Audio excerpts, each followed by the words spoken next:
안녕하세요. 그리스도인이여 십자가를 지켜라의 권중근입니다. 평안하십니까?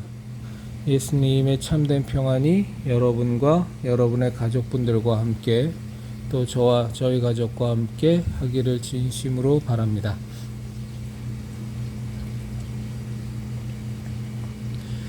오늘 제 신앙적 생각을 나누기 위해서 같이 좀 나눌 말씀이 있었는데요. 마태복음 25장의 말씀입니다. 그 외 예수님이 이제 당신의 나라의 완성을 하시고 그래서 영광으로 천사들과 함께 오셔서 영광의 보좌에 앉으실 때 양과 염소를 나누는 그 구절인데 구절이 좀 너무 길어서 읽지는 않겠습니다. 이제 근데 거기에 보면 뭐 다 아시는 내용입니다. 그러니까 예수님께서 양과 염소를 구분하셔서 오른편에 있는 양들에게 말씀하시기를 너희가 내가 줄일 때 헐벗었을 때 옥에 갇혔을 때 나를 돌아보았다. 그랬더니 이들이 묻죠. 제가 언제 그랬습니까? 제가 언제 주님을 그렇게 한 적이 어디 있습니까? 그랬더니 예수님 말씀하시길 이 지극히 작은 자 하나에게 한 것이 곧 내게 한 것이니라. 너는 정말로 너희를 위하여 준비된 상속된 나라에 들어가라 하고서 이제 예수님께서 복을 주십니다. 그리고 또 한 무리 염소의 무리에게는 예수님께서 말씀하시죠. 동일한 맥락으로 말씀하십니다. 네가 내가 줄일 때 먹이지 않았고 헐벗었을 때 옷 입히지 않았고 내가 옥에 갇혔을 때 니들이 돌아보지 않았다. 그랬더니 아니 언제 우리가 예수님을 옥에 갇혔을 때 돌아보지 않고 그런 일을 했습니까? 그랬더니 또 동일하게 말씀하십니다. 이 작은 자 하나에게 하지 아니한 것이 곧 내게 하지 않은 것이니라. 그러면서 이제 말씀하시기를 굉장히 무서운 심판을 내리시죠. 저주를 받은 자들아 나를 떠나 마귀와 그 사자들을 위하여 예비된 영원한 불에 들어가라. 그러니까 이 성경 말씀이라는 게 참 신비하고 오묘한 것이 정말 동일한 맥락의 말씀도 어느 날에는 이렇게 해석되어져서 깊은 감동과 깨달음을 주시고 또 어떤 상황에서는 또 이렇게 해석되고 이렇게 깨달아져서 또 깊은 감동과 또 우리를 인도하시고 참 그런 것을 많이 경험할 때마다 정말 이 성경에 쓰여져 있는 하나님의 말씀은 그 깊이와 오묘함이 너무나 이제 신비롭다. 이제 이 생각을 참 많이 하게 됩니다. 이건 저뿐만이 아니라 우리 형제자매님들도 동일하게 그런 경험을 하고 계실 거고요. 성경을 적게 읽으신 분이나 또 많이 읽으신 분이나 또 수백 회 읽으신 분도 아마 동일한 고백을 하실 겁니다. 실로 놀랍게 우리의 삶 전체에 이 66권의 성경 말씀이 그때 상황에 따라서 우리에게 놀랍게 적용되는 걸 보면 참 굉장하다는 생각이 많이 듭니다.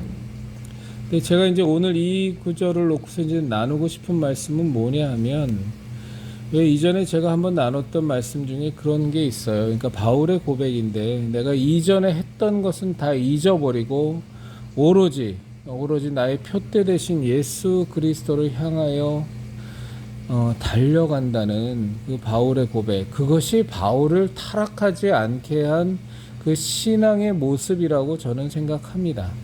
그러니까 과거에 내가 예수님 앞에서 어떻게 살았냐, 과거에 내가 예수님 앞에서 얼마나 많은 하나님께서 칭찬할 수밖에 없는 많은 공로를 쌓았냐, 이런 것들이 참 자기 개인에게는 굉장히 소중한 신앙적 경험이고 또 신앙적 자산인데, 이 신앙적 경험과 신앙적 자산은 그냥 신앙적 경험과 자산으로 그냥 내버려 두는 게 제일 좋습니다.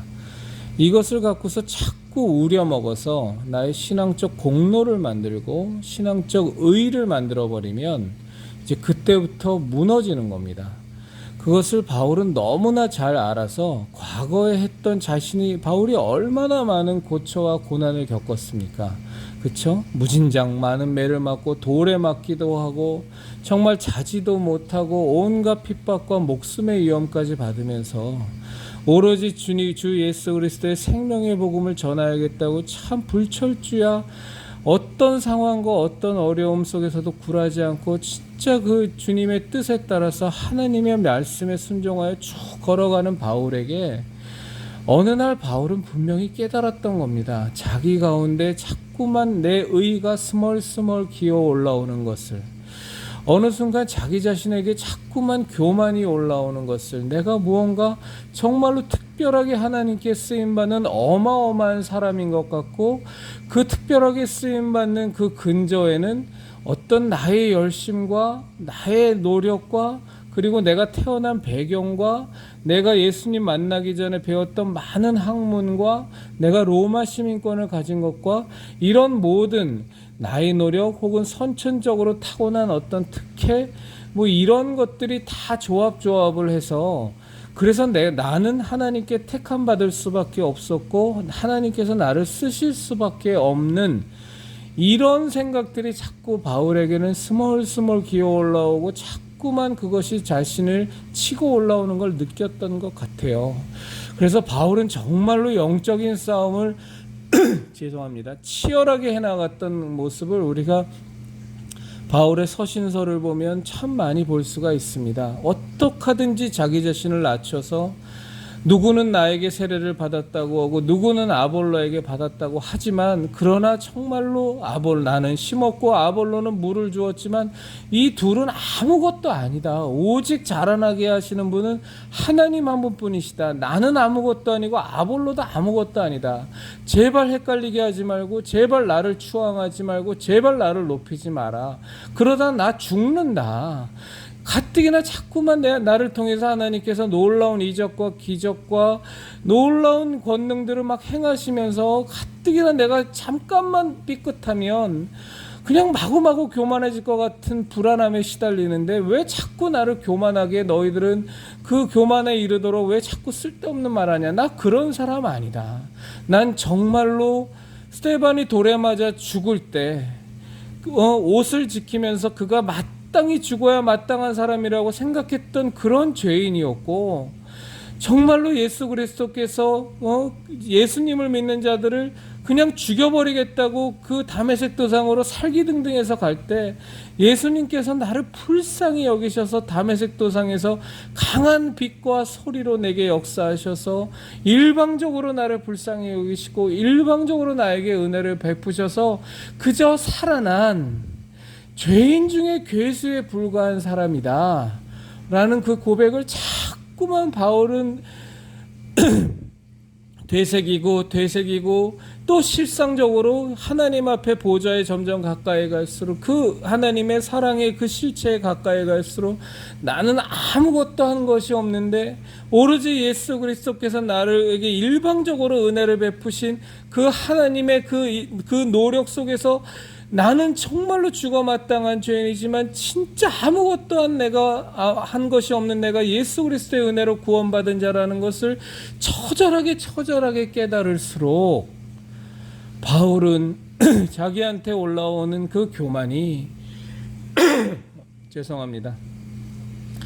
많이 두렵고 많이 심했더라는 것을 우리가 정말로 잘 알 수 있어요. 제가 이 마태복음 25장을 읽으면서도 동일한 맥락으로 느끼는 것이 그겁니다.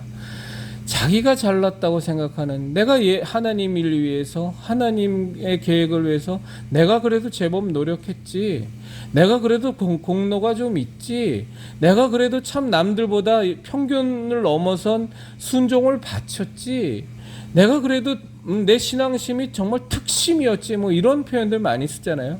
신앙심이 특심이라고. 내가 그래도 좀 특심이었지. 이런 생각들을 하는 사람들의 징조가 뭐냐면 자꾸만 내가 예수 그리스도 안에서 했던 일들이 자꾸 기억이 나는 겁니다. 그래서 예수님께서 너는 내가 옥에 가뒀을 때 돌보지 않았고 내가 헐벗었을 때 네가 날 돌아보지 않았고 내가 줄였을 때 네가 먹이지 않았어 라고 했을 때 이미 교만이 꽉 차고 내 공로가 마구마구 드러나는 위험한 징조에 있는 혹은 위험한 상태에 이미 빠져버린 사람들은 어떤 발언을 하냐면, 예수님, 내가 언제 예수님을 안 돌아봤습니까? 내가 예수님을 언제 그렇게 예수님이 옥에 갇힌 것은 내가 안 돌아보는 그 죄를 저질렀고, 내가 예수님이 줄이시는 것을 보고 언제 내가 그것을 먹이지, 예수님한테 음식을 가져다 드리지 않은 죄를 저질렀습니까? 그때 예수님 말씀하시는 거예요. 이 작은 형제 가운데 이 작은 자 하나에게 베풀지 않은 것이 곧 내게 하지 않은 것이라고. 무슨 말씀이냐면요, 이 영적인 교만이 점점 치고 올라오고 나의 공로가 커지면서 정말로 하나님께서 나를 사용하셔서 내 목숨을 다 바쳐, 내 인생을 다 바쳐서 섬기고 그들을 돌봐야 될 대상이 하나님께서 자신의 아들 예수 그리스도를 십자가에 못 박아 죽이시면서까지 구원코자 하셨던 그 영혼들이라는 그 사실 자체를 잊어버리는 겁니다. 내가 정말로 평생을 다 바쳐서 섬기고 정말 돌봐야 될 그 대상이 바로 하나님께서 사랑하시는 천하보다 귀한 한 영혼이라는 사실 자체를 자꾸 망각하는 거예요. 왜요? 나의 공로가 점점 더 커지고 나의 교만이 자꾸만 스멀스멀 기어올라면서 나를 압도하게 되니까 그 하나님이 사랑하시는 그 영혼들이 못나 보이고, 나보다 부족해 보이고, 나보다 하나님에 대한 열심도 없어 보이고, 신앙도 엉망인 것 같고, 기도 생활도 덜 하는 것 같고, 말씀도 잘 모르는 것 같고, 그러니까 자꾸 하인부리듯 하고, 자꾸만 무시되어지고, 별것 아닌 것 같고, 함부로 대하고, 이런 일이 벌어지는 겁니다. 그런데 정말로 하나님의 은혜 속에서, 하나님의 사랑 속에서 내가 죽을 수밖에 없는 죄인이었던 자가 정말로 오로지 일방적인 은혜로 구원받았다라는 그 모습을 잊지 않고 견지해서 나가고, 항상 하나님 앞에 낮아지고, 하나님 어찌하여 이 죄인된 나를 구원하셨나이까, 이 부분에 대해서 결코 망각하지 않고 그 하나님의 보좌 앞에, 하나님 앞에 벌거벗은 나로 서면 설수록 너무나도 죄악투성인, 도무지 구원받을 수 없는 절망적인 존재인 나라는 것을 발견할수록 나에게 맡겨주신 영혼이라는 것이 얼마나 소중한 존재며, 내가 그들을 위하여 내 인생을 저 하나님이 저토록 사랑하는, 그토록 사랑하는 영혼을 위하여 내가 그들을 섬기고 그들의 발을 씻기며 그들을 먹이고 그들을 돌보는 것이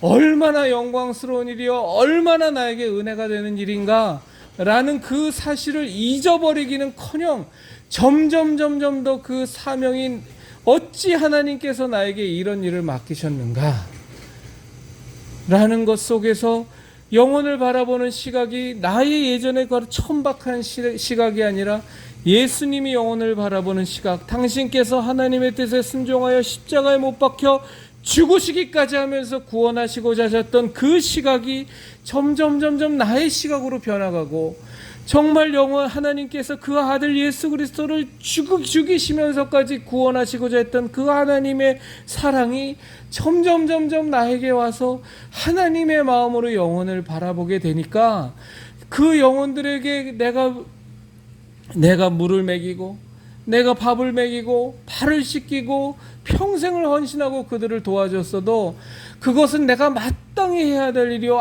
아무 공로 내게 없고 내가 정말로 주의 종으로서 마땅히 하여야 할 일이었을 뿐입니다. 내가 무슨 공로가 있습니까? 라는 고백이 자꾸 나오니까 과거의 것들은 자꾸 잊어져지는 거예요. 기억나지가 않는 거예요. 그저 나에게 그 영혼을 섬길 수 있는 기회를 주신 것만 해도 너무너무 고맙고 감사하고 은혜가 넘쳐서 그 영혼들을 내가 어떻게 섬겼는지, 그 영혼들을 위해서 내가 얼마나 헌신했는지, 얼마나 수고했는지 자체가 머릿속에 계산 자체가 안 되는 겁니다. 그 영혼을 향해서, 그 사람을 향해서 예수 그리스도 말씀하시는 거예요. 정말로 이 귀한 나의 아들아, 너를 위하여 예비한 그 나라를 상속받으라. 우리 형제자매님들, 참 이 땅에 많은 목사들이 있지만 우리가 부정할 수 없는 부분이 뭐냐 하면, 너무나 많은 목사들이 이 좌파, 이 목사 타이틀 달고서 자기네들의 목적을 이루려고 하는 이 좌파 목사들과 좌파 신학자들은 아예 논외입니다. 그것들은 정말 사악한 것들이니까, 아예 애시당초 시작서부터가 잘못된 단추가 껴져 있는 것들이니까 그것들은 목사도 아니고 아무것도 아니에요. 그러니까 논할 가치조차 없는 쓰레기들인 거고, 그렇지 않고 진짜 성경대로 살려고 처음에 정말로 하나님의 인도함을 받아 또 자기가 자원하는 마음으로 목사가 되었다가 점점 그들을 위한 수고가 쌓여가고, 그들을 위한 노력이 한 해가 가고 두 해가 가고 세 해가 가고, 하나님께서 은혜 베푸셔서 놀라운 간증거리들이 자꾸 생겨나고, 그러면서 하나님께서 영혼들을 이 모양으로 저 모양으로 더 많이 보내주시고, 그러다 보니 교회가 외형적으로 성장하고 교인 수는 늘어가고 하면서, 왜 나 같은 이 죄인에게 하나님께서 이 귀한 천하보다 귀한 영혼을 맡겨주셨나 하면서 심리 깊은 고민과 정말로 눈물, 오히려 더 눈물을 흘리고 오히려 더 기도하게 되고, 하나님 어찌하여 나에게 이 영혼을 자꾸 맡겨주셔서 이 아무 능력도 없는 자에게, 이 아무런 진짜 공로 없는 자에게 하나님 어찌하여 이 귀한 영혼들을 자꾸 맡겨주십니까? 라는 고백이 마땅히 나와야 할 터인데, 그것이 변질되고 자꾸만 교만해져서 하나님이 나에게 영혼을 맡겨주시는 데는 이유가 있겠지. 돌이켜 생각해보니 내가 참 열심히 하나님을 위해서 내가 살아왔네. 누구보다도 나 정말 열심히 기도했었고, 참 누구보다도 성도들에게 말씀 잘 전하려고 말씀 연구 많이 했고, 누구보다도 참 성도들에게 좋은 본 되려고 여러 가지로 절제하며 수고하며 노력했었네 하면서 자기 공로가 자꾸만 생각이 나고 스멀스멀 쌓여가면, 애시당초 처음에 목회를 시작할 때의 그 아름답고 귀한 그 겸손한 그 순종하는 그 마음은 다 온데간데 없어져 버리고, 어느 순간에부터인가 하나님, 예수님, 내가 언제 예수님 물 안 들인 적이 언제 어디 있었어요? 내가 이렇게 열심히 살아왔는데, 열심히 내가 하나님이란다고 했는데, 내가 언제 예수님 헐벗었을 때 오단 드렸어요? 예수님이 언제 옥에 갇혔을 때 내가 그 감옥을 안 찾아가 봤어요? 영혼에 대한 생각은 까마득하게 다 멀어져 가버리고, 그냥 그들은 나보다 열등한 존재고, 예전에 그 섬기는 발을 씻기는 마음은 온데간데 다 사라져 버렸고, 그들은 그저 목사인 나를 신처럼 떠받들고, 나를 정말로 권세자로 권위자로 떠받들면서 내 말에 무조건 순종해야 되는 존재들이고, 바보 같은 존재들이고, 내가 말씀 꼴을 제대로 먹이지 않으면 그냥 새끼로 새뿌릴 수 있는 어리석고 바보 같은 그냥 미련퉁이 양 같은 존재로 자꾸 생각되어 진단 말입니다. 그러면 심각하게 이미 본인이 타락한 거예요. 정말로 하나님께서 쓰시는 사역자로 살아가려면 갈수록 세월이 갈수록 내 공로는 왜 이렇게 없는지 아무리 눈 씻고 찾아봐도 없고, 내가 그동안 해왔다고 했던 것도 가만히 돌이켜보고 생각해보니 내가 한 게 아니라 정말 내 안에 계신 예수 그리스도께서 나에게 힘주셔서 이 마른 막대기 같은 아무짝에도 쓸모없는 나를 사용해 주신 거에 불과하였구나 라는 것을 깊이 깨닫게 되고, 그렇게 되는 겁니다. 이 모양 이 꼴로 자꾸 가게 되니까 급기야 전광훈 같은 괴물이 나오는 거예요. 성도들한테 사기치고 거짓말을 밥 먹듯이 해도 눈 하나 깜짝 안 하고, 어제는 이 말하고 오늘은 저 말하고 하도 거짓말을, 여기 와서 상황에 따라서 환경에 따라서 하도 거짓말을 하더니 이제는 내가 뭔 거짓말을 했는지도 몰라서 자기 스스로 말도 헷갈리고. 왜 그러겠어요? 여신도에게 빤스 벗어, 네가 정말로 내 신도라면 빤스 벗어봐, 그래야 여신데, 왜 이따위 말이 나오겠어요? 그냥 자기를 따르고 그냥 내가 뭔 말을 하든 아멘 하면서 그냥 떠받드는 그 교인들을 보면서, 이건 그냥 바보 천치도 이런 바보 천치가 없게 여겨지는 거예요. 그냥 지 하인인 거예요. 말 안 듣고 서명 안 받아오면 생명책에 그냥 지워버리겠다는 말이 서슴지 않고 나오는 거고, 헌금 내지 않고 자꾸만 주저하면 믿음이 없고 내 말을 따르지 않는, 아직도 자기가 살아있는, 그래서 성령도 못 받고 정말 미련 바보퉁이 같이 살아가는 존재로 여겨지는 거고, 뭔 말을 해도 그냥 자기 앞에서 교인들을 아멘을 하면서 춤을 추고 따라해야 되는 거고, 내가 하는 말에 거기에 눈곱만큼의 토래도 달면, 아니 저런 바보 같은 놈이 내가 제대로 가르쳐 주지 않으면 정말 예수님도 모르고 신앙도 못 가질 정말 바보 같은 것들이 어디 내 말을 감히 안 따러 하면서 그냥 화가 나고 분노가 나고 온갖 쌍욕이 나가고 온갖 막말이 나가고 온갖 저주가 튀어나오는 이런 이상한 기현상이 벌어진다는 겁니다. 여러분, 정말 전광훈 씨의 이 사태가 이 대한민국 땅에서 벌어지는 거에 대해선 이게 너무나 총체적이에요. 너무나 총체적인, 그냥 어느 순간 갑자기 저런 사람이 툭 튀어나온 게 아닙니다. 그 사람이 예전에 부흥사 오래 하면서 사실 본인의 말에 의하면 정말 수백 교회, 그것도 수차례에 걸쳐서 부흥회들 많이 인도했다 그러는데, 그 사람을 부흥사로 부른 사람들이 누구였냐고요? 교인들이 불렀습니까? 아니잖아요. 목사들이 불렀잖아요. 그럼 왜 불렀습니까? 부흥사를 불러서 이루고자 하는 목적이 있었잖아요. 그것이 헌금을 걷기 위한 거건, 아니면 새 예배당 지어야 되는데 돈을 많은 건축 헌금을 끌어모으기 위한 거건, 아니면 이런저런하게 장로들이 자꾸 자기한테 말 안 듣고 개기고 교인들이 자꾸 반발이 일어나고 뭔가 교회 내에서 자기를 반대하는 세력이 생길 때 그들을 겁박하고 그들을 위협하기 위해서 목사 말 안 들으면 정말 저주받는다라는 그런 교회 내 분위기를 만들기 위해서도 불렀을 수 있는 거고, 어쨌거나 목사들이 자기의 목적을 이루기 위해서 그 부흥사들을 불러서 부흥회들을 3일이건 4일이건 하면서 500만 원, 1000만 원씩 줘가면서 그들을 이용했잖아요. 조나단도 그런 사람이고, 그 전광훈을 따르는 그 부흥사라고 하는 오영석 씨, 김병호 다 그런 부류 아닙니까? 그 중에서 전광훈이가 제일 많이 그 부흥회 했을 거고, 그러니까 정말 그 상황 속에서 전광훈이라는 사람이 그렇게 만들어진 거예요. 또 그런 유의 설교를 하는 거를 필요로 해서 또 불러댔고, 어느 날 갑자기 하늘에서 뚝 떨어져 갖고 이렇게 전 국민을, 전 기독교인을 사기치고 거짓말로 그냥 밥 먹듯이 거짓말하면서 유린하는 그런 사람이 나온 게 아니란 말입니다. 참 적절하지 않은 표현이지만 그 전광훈의 그 설교가 필요했던 많은 목사들이 있었고, 그래서 불러 제꼈고, 그 전광훈을 이용해서 자기네들의 목적을 이뤘고,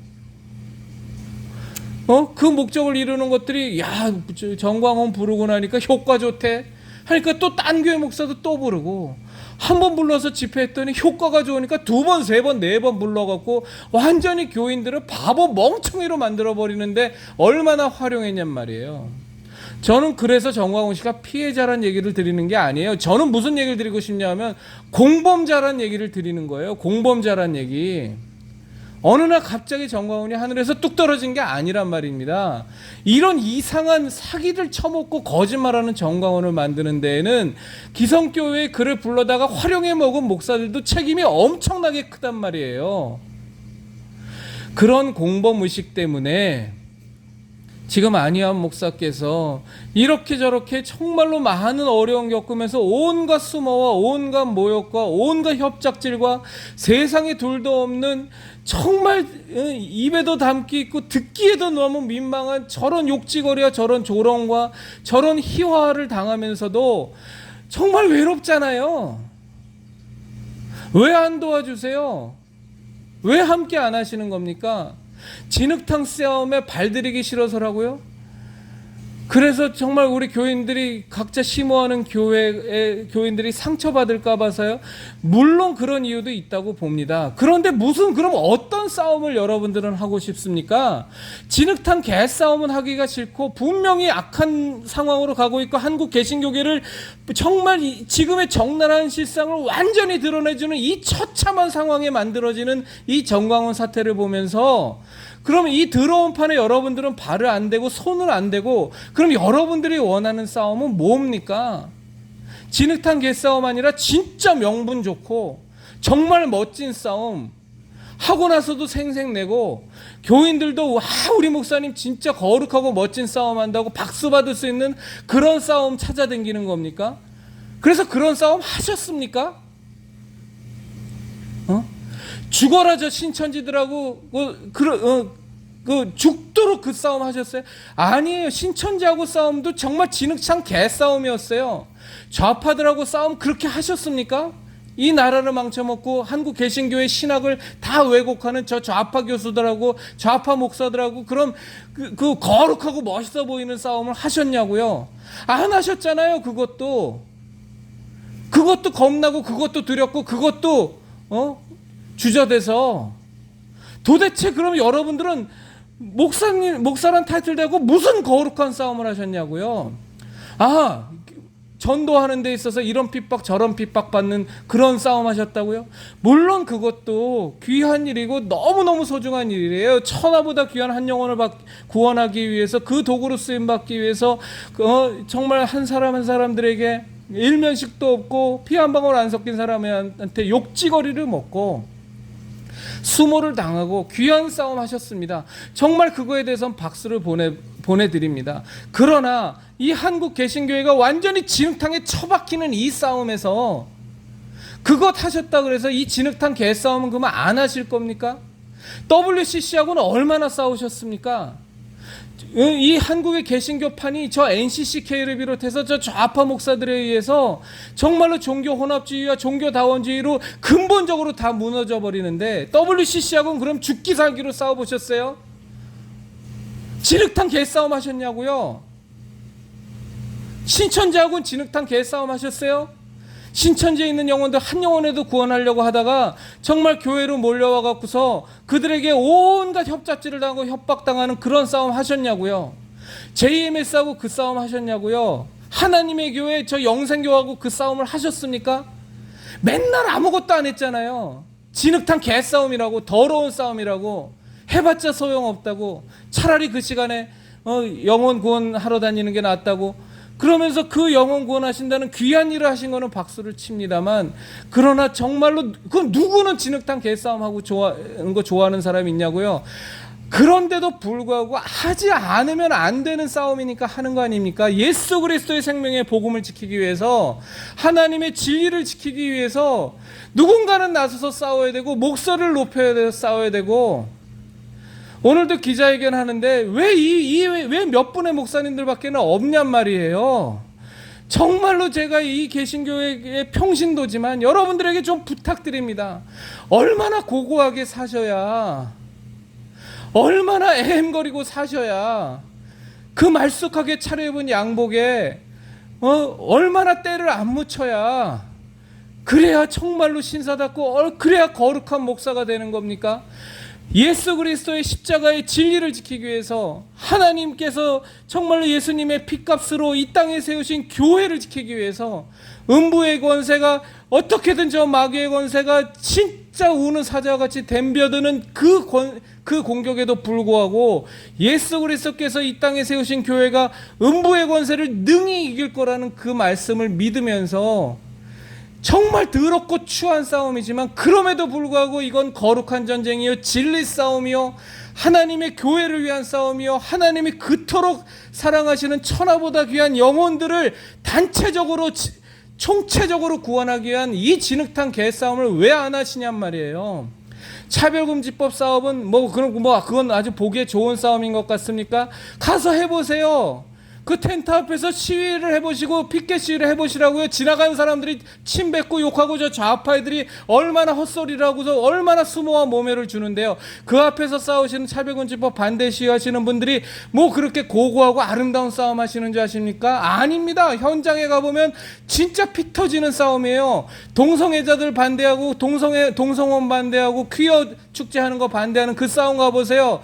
그 말도 안 되는 것들이 다 뻘거벗고 나와갖고서 온갖 조롱에 대고 사탄막이 분장하고서 팬티밖에 안 입은 것들이 온갖 얼마나 더러운 짓거리를 하면서 모욕을 주고서 조롱을 하고서 쌍욕을 해대는데요. 맨날 안 싸우잖아요. 맨날. 그렇게 고고하고 그렇게 깨끗한 모습 지켜서 하나님 앞에 가서 잘했다, 이 충성된 종아, 네가 정말로 이 땅에서 충성하였으니 10골의 권세를 받으리라 라고 하나님한테 상 받으실 것 같습니까? 제가 감히 하나님께서 그런 상을 주실지 안 주실지 전 모르기 때문에 제가 감히 그거에 대해서는 뭐라 단정지어 말씀을 못 드리겠지만, 정말로 여러분은 그렇게 생각하십니까? 예수 그리스도께서 십자가에 못 박아 죽으시기까지 예수님이 걸으셨던 고난의 길이 그렇게 품이 있고 아름다운 길이었습니까? 말도 안 되는 로마 군병들에 의해서, 말도 안 되는 그 제사장을 따르는 무리에 의해서 침뱉음 당하시고 뺨 맞으시고 가시관에 씌이시고 온갖 희롱과 조롱의 말을 다 당하시고 뻘거벗기시고 채찍질을 수도 없이 맞아서 온몸이 다 찢어지시고 그 무거운 십자가를 지고 골고다 언덕을 오르셔서 거기에 매달려서 극기야 거기서도 또 창에 찔리셔서 물과 피를 다 쏟으시고, 예수님이 하신 말씀 중에 가상칠언 중에 한 말씀이 뭡니까? 목이 마르다 아닙니까? 목이 마르다. 예수님이 그렇게 고고하고 그렇게 거룩해 보이고 겉으로 보기에 젠틀해 보이는 박수 받는 싸움 하셨습니까? 공생의 3년 동안 얼마나 많은 예수님한테 쏟아진 협잡질이 귀신의 왕이다, 사탄의 하수인이다, 온갖 협잡질, 온갖 조롱, 말도 안 되는 음해. 그러나 그 예수님의 그 모든 고난과 고초의 길을 통하여 우리들 모두가 하나님의 자녀로 거듭날 수 있는 구원의 길이 열렸지 않습니까? 그런데 왜 이렇게 그 길을 쫓아가겠다고 하는 사람들이 하나님께서 구원하시고자 하는 영혼을 위해서 내 모든 전 인생을 바치겠다고 하시는 분들이 가리는 싸움이 왜 이렇게 많아요? 이건 더러워서 이 판에 못 끼고, 이거 했다가는 또 협박받을까 두려워서 못 끼고, 저 판에 했다가는 또 무슨 위해받을까봐, 우리 교인들하고 어려움에 처할까봐 저 판도 못 끼겠고, 고르면 뭐가 남습니까? 뭐 설교하면서 나도 좀 고난당했다고 자랑할 수 있는 그냥 꺼리 정도를 만들기 위한 고난만 골라서 하십니까? 그러고서도 지금 목사라는 직분을 달고서 예수 그리스도의 생명을 지키고 십자가 신앙을 지키고 하나님 아버지의 나라와 그 뜻이 이 땅에 온전히 이루어지게 해서 모든 인생을 바치겠다고 고백하고 그 예배를 위해서 목숨을 걸겠다고 하는 그 모습이 부끄럽지도 않으십니까? 진짜로?